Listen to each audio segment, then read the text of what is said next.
أعوذ بالله من الشيطان الرجيم.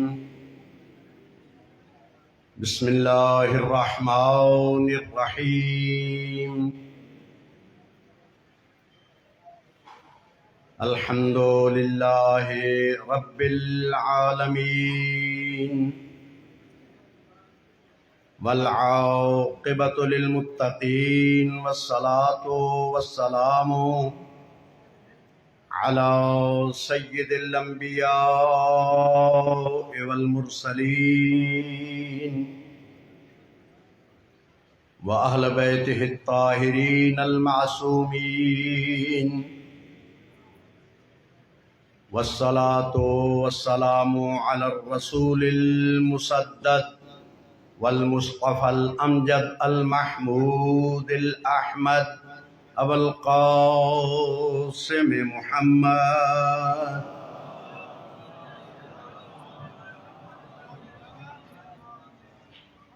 أما بعد، فقد قال الله تبارك وتعالى وقوله الحق.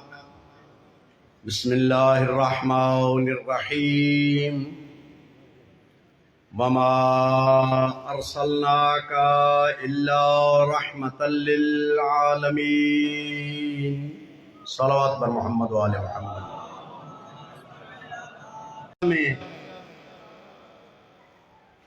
بد کلام لوگ بلوں میں چھپ رہے ہیں، معافیاں مانگ رہے ہیں. یقیناً اس سٹیج کو پاک ہونا چاہیے. پاکوں کا ذکر ہے، ذکر کرنے والے بھی پاک ہونے چاہیے، سننے والے بھی پاک ہونے چاہیے.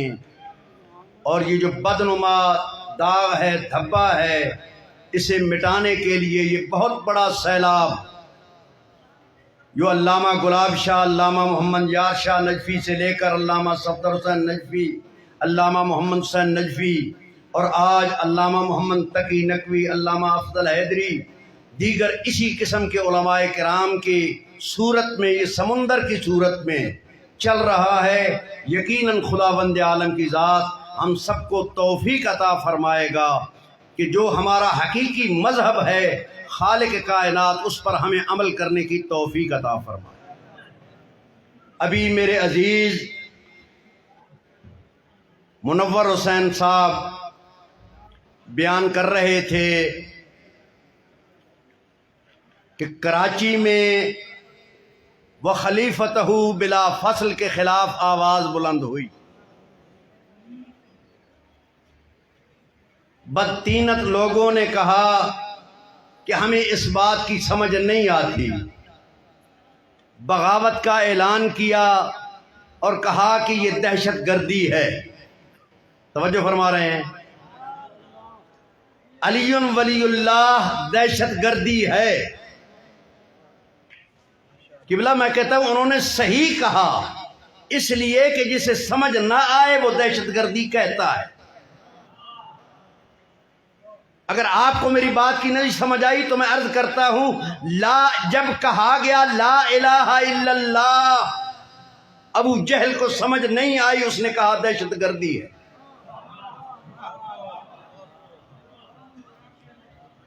لا الہ الا اللہ کہا گیا، سمجھ نہیں آئی، ابو جہل نے کہا یہ دہشت گردی ہے. محمد الرسول اللہ کہا گیا، جب ابو جہل کو، ابو لہب کو سمجھ نہیں آئی، اس نے کہا دہشت گردی ہے. جب کہا گیا علی ولی اللہ، آج کے ابو لہبوں کو سمجھ نہیں آئی اور کہا کہ دہشت گردی. جب سمجھ نہیں آتی تو فتویٰ لگا دیتے ہیں کہ دہشت گردی ہے. لیکن تمہیں علم ہونا چاہیے یہی علی ولی اللہ ہے جس کا اعلان غدیر میں کیا گیا. یہی علی ولی اللہ ہے جو حد فاصل ہے مومن اور منافق کے درمیان. آج اس امر کی ضرورت ہے کہ ہم دنیا والوں کو بتائیں کہ علی ہے کیا. یہ دن ربیع الاول کے دن ہیں. میں نے آیہ مجیدہ تلاوت کی، اسی کے ذیل میں چند کلمات عرض کروں گا. خالق نے ارشاد فرمایا وما ارسلناک الا رحمت للعالمین، ہم نے مصطفیٰ کو رحمت بنا کے بھیجا، کائنات عالم کے لیے رحمت بنا کے بھیجا، عالمین کے لیے رحمت بنا کے بھیجا۔ اللہ نے کہا میں رب العالمین ہوں، تو رحمت للعالمین۔ جس کو رحمت بنا کے بھیجا، اس رحمت للعالمین نے کائنات عالم میں آ کر دنیا والوں کو ایسی رحمت عطا کی، جو بھی زبان سے کلمہ نکالتا لوگ تسلیم کرتے، چہرہ دیکھتے ایمان لے آتے، ہاتھ پہ کنکر کلمہ پڑھتے، درخت کلمہ پڑھتے، حیوان کلمہ پڑھتے، درخت ہوں، حیوان ہوں، پتھر ہوں، یہ تینوں کے تینوں ہاتھ پہ کلمہ پڑھتے۔ میں کہتا ہوں مصطفیٰ ایسا رحمت بن کے آیا کہ اس کے ہاتھ پہ تمام جمادات، نباتات، حیوانات کلمہ پڑھ رہے ہیں۔ اور جب یہی رسول کعبہ میں گیا، علی ہاتھوں پہ آیا، لعاب دہن چوسا، علی نے کہا علی سناؤ۔ علی نے کہا کیا سناؤں؟ قرآن سناؤں، تورات سناؤں، انجیل سناؤں، زبور سناؤں؟ یہ رحمت دو عالم کی زبان کی تاثیر تھی۔ ادھر لعاب دہن کا جانا تھا کہ علی نے کہا میں قرآن سنانے کے لیے تیار۔ میں پوچھتا ہوں اس وقت قرآن نازل ہوا تھا؟ قرآن نازل نہیں ہوا، لیکن زبان محمد کی تاثیر، علی قرآن سنانے کے لیے تیار۔ اس محمد کے زبان کی تاثیر کیسی ہے؟ آپ علماء، ذاکرین، واعظین، خطباء سے سنتے ہیں جب ایک کنویں میں لعاب دہن پھینکا، لعاب دہن پھینکا، پورے کا پورا کنواں میٹھا ہو گیا۔ میرے عزیزو، اتنی سی لعاب دہن کی تاثیر پورا کنواں میٹھا ہو گیا۔ میں کہتا ہوں کنواں صرف میٹھا نہیں ہوا، کنویں میں تو اتنا پانی ہوتا ہے، بلکہ جہاں جہاں سے اس کی نہریں آ رہی ہیں، پورا علاقہ تاثیر بدل گئی کنویں کی، کنواں میٹھا ہو گیا۔ میں کہتا ہوں اس کی زبان کی تاثیر، کنواں میٹھا ہو گیا۔ رسول رحمت ہے، رسول رحمت ہے۔ اللہ یہ ارشاد فرمایا کہ بارش بھی رحمت ہے، بارش رحمت ہے۔ اور میرے عزیزو، جب بارش رحمت ہے تو بارش ہر ایک کے لیے رحمت ہے نا؟ توجہ فرما رہے ہیں؟ بارش ہر ایک کے لیے رحمت ہے؟ نہیں، ہر ایک کے لیے رحمت نہیں۔ بارش جب برستی ہے گندگی پہ برسے، کیڑے نکلتے ہیں، گندگی پھیلتی ہے، بدبو آتی ہے، اور یہی رحمت گلشن پہ برسے، باغ میں برسے، پھول کھلتے ہیں، خوشبو پھیلتی ہے۔ میں کہتا ہوں یہ رحمت یکساں برس رہی ہے، یہ رحمت کا قصور نہیں، رحمت برستی ہے یکساں۔ ظرف کے بدلنے سے تاثیر بدل جاتی ہے، جیسا ظرف ہوتا ہے ویسی تاثیر ہوتی ہے۔ مصطفیٰ ہر ایک کے لیے رحمت۔ ابو لہب کے لیے بھی رحمت تھا، ابو جہل کے لیے بھی رحمت تھا، ابو کے لیے بھی رحمت تھا، ہر ایک ابو کے لیے رحمت تھا۔ کلمات بھی سنے، چہرہ بھی دیکھا، یہ رحمت کا اثر نہ ہوا، یہ گندے ظرف کی تاثیر ہے۔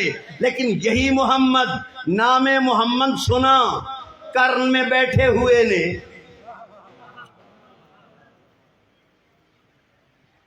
ابھی زبان سے کلمات نہیں سنے، نام محمد سنا،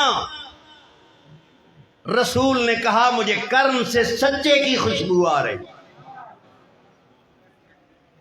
جیسا ظرف ویسی تاثیر۔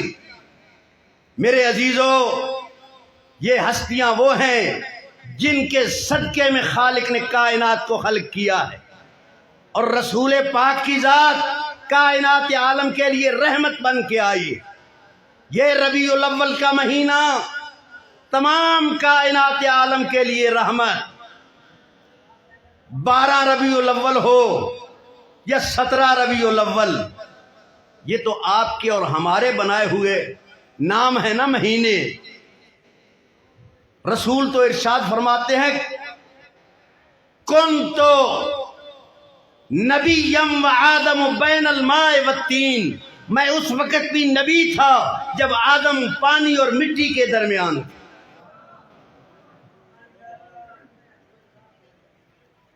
امام خمینی نے ارشاد فرمایا کہ ہفتہ وحدت منایا کرو 12 سے 17 تک، 12 میں 5 ملائیں تو 17 بنتے ہیں،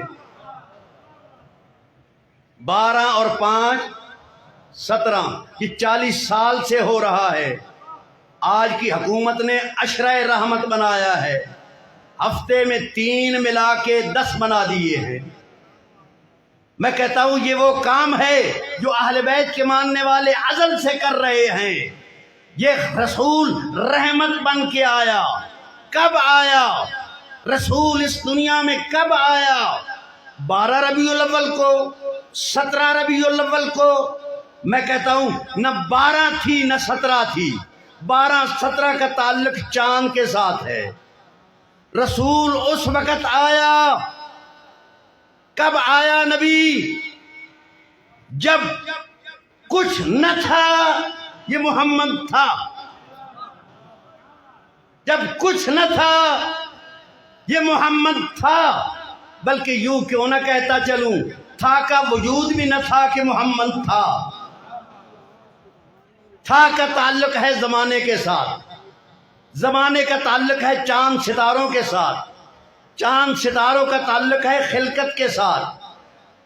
چاند ستاروں کے ذریعے زمانہ بنتا ہے، دن بنتے ہیں، رات بنتے ہیں۔ نہ اس وقت دن تھی نہ رات، نہ زمین تھی نہ آسمان، نہ چاند تھے نہ ستارے، نہ ہوا تھی نہ فضا۔ کائنات عالم میں کچھ نہ تھا لیکن محمد کا وجود تھا، بلکہ تھا کا وجود بھی نہ تھا کہ محمد کا وجود تھا۔ میں یوں کیوں نہ عرض کرتا چلوں، رسول پاک خود ارشاد فرماتے ہیں کنت نبیم و آدم بین الماء والتین، میں اس وقت بھی نبی تھا جب آدم پانی اور مٹی کے درمیان تھے۔ قرآن مجید کی آیت وَإِذْ أَخَذَ اللَّهُ مِيثَاقَ النَّبِيِّينَ لَمَا آتَيْتُكُم مِّن كِتَابٍ وَحِكْمَةٍ ثُمَّ جَاءَكُمْ رَسُولٌ مُصَدِّقٌ لِّمَا مَعَكُمْ لَتُؤْمِنُنَّ بِهِ وَلَتَنصُرُنَّهُ۔ روز میثاق کے موقع پر انبیاء سے عہد لیا گیا، آدم سے عہد لیا گیا، ابراہیم سے عہد لیا گیا، موسیٰ سے عہد لیا گیا، عیسیٰ سے عہد لیا گیا، یوسف سے عہد لیا گیا، نوح سے عہد لیا گیا کہ ایک آنے والا ہے، اس پر تم نے ایمان بھی لانا ہے، اس کی مدد بھی کرنی۔ جب تک تم اس پر ایمان نہیں لاؤ گے نبی نہیں بنو گے۔ کل ایک مقام پر میں نے عرض کیا یہ ہے سردار انبیاء، خاتم النبیین۔ ہم ہر مقام پر سنتے ہیں کہ یہ انہیں 40 سال کے بعد نبوت ملی۔ جبرائیل آیا، اس نے آ کے آپریشن کیا۔ وہ میرے عزیز کالج کا جوان پوچھتا ہے، کالج کا جوان پوچھتا ہے وہ نبی جو 40 سال کے بعد نبی بن رہا ہے، آپریشن کرا کے نبی بن رہا ہے۔ عیسائی لڑکا ہمارے مسلمان سے پوچھتا ہے یہ سردار انبیاء کیسے بن گیا، سردار انبیاء کیسے بن گیا؟ ہمارا نبی تو وہ ہے جو جھولے میں نبوت کا اعلان کرتا ہے۔ تو اس مقام پر میں عرض کروں گا تم نے پہچانا ہی نہیں اس رسول کو، تم نے پہچانا ہی نہیں اس نبی کو۔ یہ سردار انبیاء ہے جس کے صدقے میں عیسیٰ نبی بنا، عیسیٰ کو جس کے صدقے میں نبوت بنی ملی۔ عیسیٰ جھولے میں ہیں، تہمت لگی، جناب مریم کو کہا گیا اے مریم یہ بچہ کہاں سے لائی ہے؟ اے مریم یہ بچہ کہاں سے لائی ہے؟ اب مریم خاموش، کیا جواب دیں؟ فاشارت، قرآن نے اشارہ کیا، بتایا فاشارت الیہ، جھولے کی طرف اشارہ کیا۔ علاقے کے چودھری کہنے لگے بی بی یہ کیا کر رہی ہے، جھولے والا بات کیسے کرے گا؟ فاشارت الیہ، جھولے کی طرف اشارہ کیا۔ جب پوچھا یہ بچہ کہاں سے لائی ہے، معصومہ بی بی کی عصمت پر حرف آ رہا تھا، معصوم کی طرف اشارہ کر کے کہا فاشارت الیہ، عیسیٰ کی طرف اشارہ کیا۔ سب چودھریوں نے کہا قالوا کیف نکلم من کان فی المہد صبیا، کیف نکلم من کان فی المہد صبیا، ہم اس سے کلام کیسے کریں جو بچہ ابھی جھولے میں ہے؟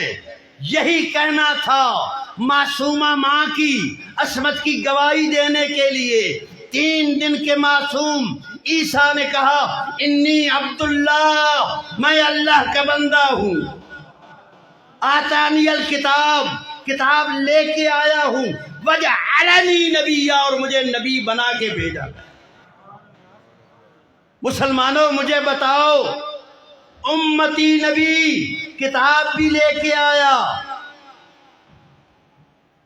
نبوت کا اعلان بھی کر رہا ہے، اور سردار انبیاء کا آپریشن کرانے کے بعد تم نبوت کا اعلان کرتے ہو۔ یاد رکھو یہ تو وہ ہے جو اس وقت بھی نبی تھا جب کچھ نہ تھا، اس وقت بھی یہ نبی تھا۔ آدم مٹی اور پانی کے درمیان تھے، اس وقت اعلان کیا کنت نبیا وآدم بین الماء والطین۔ یہ کنت لفظ جو ہے نا بہت پیارا لفظ ہے۔ 3 مقامات پر ایک ہمارے بزرگ نے خطاب کرتے ہوئے بتایا، 3 مقامات پر یہ کنتو کا لفظ آیا، کنتو نبیا وآدم بین الماء والطین، میں اس وقت بھی نبی تھا جب آدم پانی اور مٹی کے درمیان تھے۔ اور ایک ارشاد فرمایا کنتو کنزم مخفیا، حدیث قدسی، کنتو کنزم مخفیا فاحببت ان اعرف فخلقتک یا محمد، اے محمد میں کچھ نہ خلق کرتا اگر تجھے پیدا کرنا نہ ہو۔ کنت نبیا وآدم بین الماء والطین،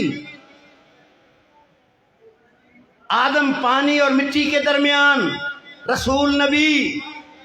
اگر میں زمین و آسمان کو خلق نہ کرتا اس لیے کہ تیرے لیے میں نے خلق کیا۔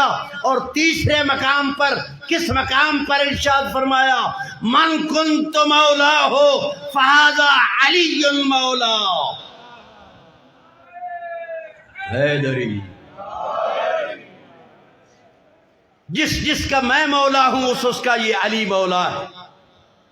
عزیزان محترم، بزرگان، بہترین خطاب کرنے والے موجود، میں نے اپنی حاضری لگوانی تھی، چند کلمات، چونکہ میرا اپنا گھر، میرا اپنا سلسلہ، خدا گواہ ہے کہ یہاں آ کر مجھے اتنی خوشی ہوتی ہے کہ خداوند عالم کی ذات نے اس گھرانے کو وہ عزت و عظمت عطا فرمائی کہ دین کے لحاظ سے اگر کسی مقام پر بھی دیکھا جائے تو انہی کا فیض ہر مقام پر نظر آتا ہے۔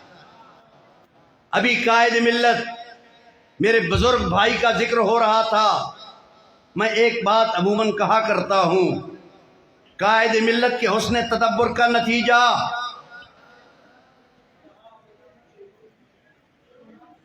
ایک شہید کا چیلم تھا، ڈیر اسماعیل خان جنرل سیکرٹری، اور ان کی بیٹی بھی شہید ہوئی تھی، خورشید صاحب نام تھا۔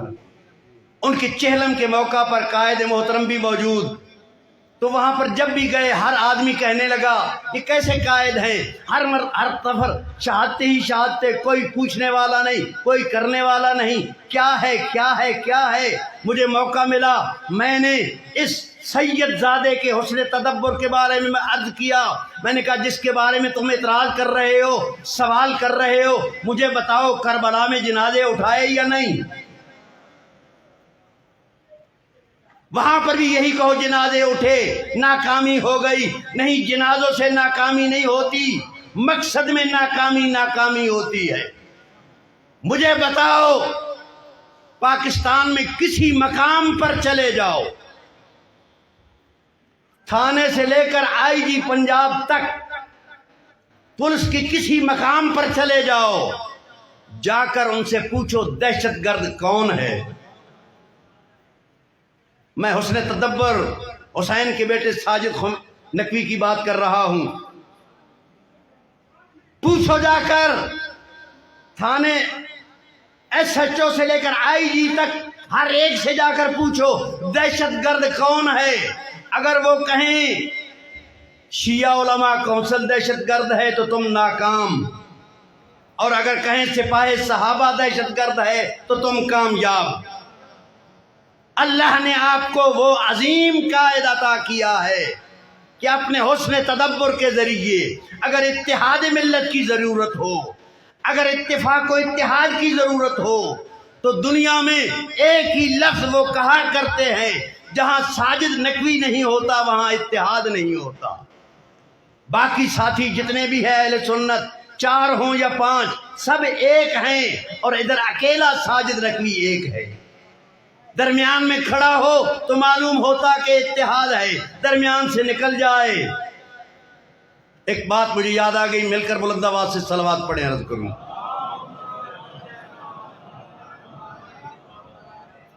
سما ٹی وی کا پروگرام تھا، برکت مسجد میں ہو رہا تھا 13 رجب کو کتبان لین۔ مجھے بھی دعوت تھی، اور قصیدے کے لیے علی وارث تھے، اہل سنت کی طرف سے طاہر اشرفی تھے۔ گفتگو شروع ہوئی، سنی عالم نے گفتگو کرتے ہوئے کہا کہ ان کے اتنے تعلقات تھے، موضوع تو تھا مولود کعبہ 13 رجب، ان کے اتنے تعلقات تھے، اتنے تعلقات تھے، اتنے تعلقات تھے صحابہ کرام کے ساتھ۔ میں نے کہا بجا بالکل۔ میں نے کہا میری ایک بات سنو، اور یہی بات کہہ کے آپ کی زحمتوں کو تمام۔ میں نے کہا ایک مرتبہ حضرت ابوبکر اور حضرت عمر جا رہے تھے، درمیان میں مولا کائنات علی ابن ابی طالب تھے، درمیان میں مولا، چونکہ علمی گھرانہ ہے، علمی لوگ بیٹھے ہیں، یہ زیادہ مزہ لیں گے میری بات کا۔ حضرت ابوبکر چونکہ لمبے قد والے تھے، حضرت عمر کہنے لگے اے علی تم ہمارے درمیان ایسے لگ رہے ہو جیسے لنا میں نون ہوتی، جیسے لنا میں نون ہوتی ہے۔ مولا نے کہا کیا کہا تم نے کہا تم ہمارے درمیان ایسے لگ رہے ہو جیسے لنا میں نون ہوتی ہے۔ علی ابن ابی طالب چند قدم پیچھے ہٹے، ہٹنے کے بعد کہا اب بتا کیا ہے، اب بتا کیا ہے علمی مرکز۔ اب انہوں نے اشارہ کیا، اب ہے لا، یاد رکھ علی ہو تو لنا ہے، علی نہ ہو تو لا ہے۔ دنیا میں کوئی شے نہیں جب تک علی نہ ہو، علی کے آنے سے تمہارا وجود بنتا ہے۔ اسی لیے حضرت عمر کو یہ کہنا پڑا اگر علی تم نہ ہوتے تو میں ہلاک ہو جاتا۔ اس گھرانے نے اپنا سب کچھ قربان کر کے دین کو بچانے کے لیے، میں 2 کلمے عرض کروں گا، مصائب کے لیے اس سے بڑا فکرہ اور کوئی نہیں۔ شرابی کا دربار اور زینب۔ شہادت سعادت ہے، شرابی کے دربار میں زینب ہے۔ عزادار و ملعون کہتا ہے کہ بار بار مثل میں جو نام زینب کا آ رہا ہے کہاں ہے؟ کہا وہ سامنے اس بوڑھی عورت کے پردے میں جو کھڑی ہے وہ زینب ہے۔ کہا ہمارے سامنے پیش کیا جائے، ہمارے سامنے، نعوذ باللہ من ذالک، یہ فکرہ میری زبان پہ نہ آتا، ہمارے سامنے پیش کیا جائے۔ کہا اس سامنے سے اس عورت کو ہٹایا جائے۔ جناب فضہ نے پردہ بنایا ہوا تھا، ظالم قریب گیا، تازیانہ ہاتھ میں لے کر جناب فضہ کے قریب پہنچا، تازیانہ اٹھایا، مارنے کا ارادہ کیا۔ کہا بی بی سامنے سے ہٹو۔ جناب فضہ نے بالوں کو جھٹکا دیا، کمر سیدھی کر کے کہنے لگی اسی دن کے لیے تو زندگی مانگی تھی، میں سامنے سے نہیں ہٹوں گی۔ اب جو ارادہ کیا مارنے کا، جناب فضہ نے دربار میں دیکھا چند حبشی تھے، حبشیوں کو کہنے لگی حبشیوں تمہاری غیرت کو کیا ہو گیا ہے؟ تمہارے قبیلے کی فضہ، اس پر ظلم ہونے والا ہے، یہ سننا تھا، میانوں سے تلواریں نکلی۔ کہا یزید اگر اشارہ کیا تلواریں چل جائیں گی۔ یہ منظر زینب نے دیکھا، منہ پھر گیا مدینے کی طرف، کہنے لگی نانا محمد، ماں زہرا، فضہ کے حمایتی آ گئے، تیری زینب کا کوئی حمایتی۔ اللہ لعنت اللہ الظالمین۔